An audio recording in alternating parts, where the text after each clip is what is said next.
Jocelyne Abri, vous êtes militante du collectif rhodanien de soutien au peuple palestinien.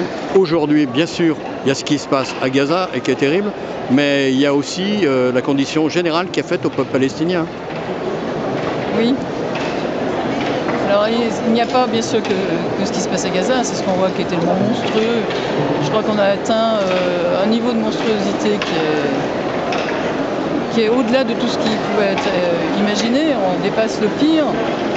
Et ça, ce sont des journalistes de Haaretz, qui est un journal de gauche israélien, qui le dit, que si on veut faire, et j'ai lancé un gros mot, une comparaison avec ce qui s'est passé en Seconde Guerre mondiale, on a atteint toutes les cases sont cochées pour dire que c'est effectivement un génocide.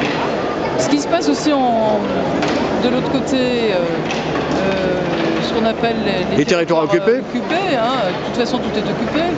C'est le problème, d'ailleurs, numéro un, c'est l'occupation de la Palestine. Et aussi terrible, par exemple, le camp de Jenin, le théâtre de la liberté de Jenin, et tous les jours, il y a toujours des incursions israéliennes, des arrestations, alors que c'est un théâtre qui est justement pour faire un peu respirer la jeunesse en particulier, et qu'il y ait un petit peu qu'il y ait surtout une analyse critique de ce qui se passe, et qu'on ne les oublie pas, parce que là, la Palestine, on en parle très peu. Qui est-ce qui sait qu'il y a un militaire américain, un aviateur qui s'est immolé devant l'ambassade d'Israël à Washington? Les médias n'en ont pas parlé, on l'a su sur les réseaux sociaux. Alors que c'est quand même un acte fort, il a fini en disant libérer la Palestine. Ils ont le tort d'être arabes, les Palestiniens, jusque-là. Ce serait des gens, ce serait un peuple, on va dire, à une dominante occidentale comme on l'est. Il y aurait une réaction peut-être aussi forte que pour l'Ukraine, ou du moins aussi unanime. Et ça fait quand même 80 ans d'occupation. Le problème, il est l'occupation. Et que Israël n'est jamais puni, n'est jamais sanctionné.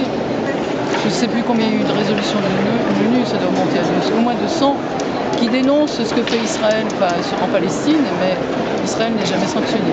Après ces décennies d'occupation, vous pensez, vous, réalistement, à une paix possible, à deux États?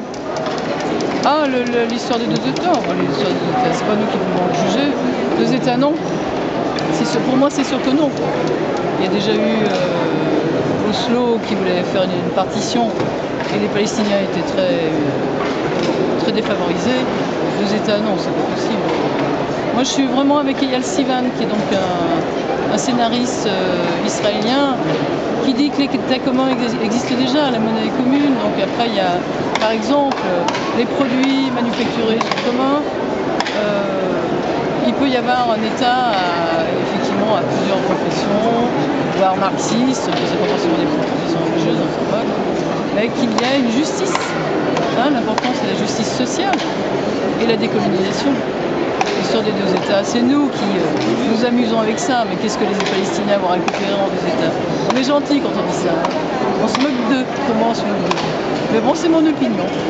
Et puis ça nous rassure, il faut qu'il y ait un État, et puis voilà, on sera tranquille. Mais non, de toute façon, ça ne se fera pas. Et puis c'est vraiment se moquer très fort de nous.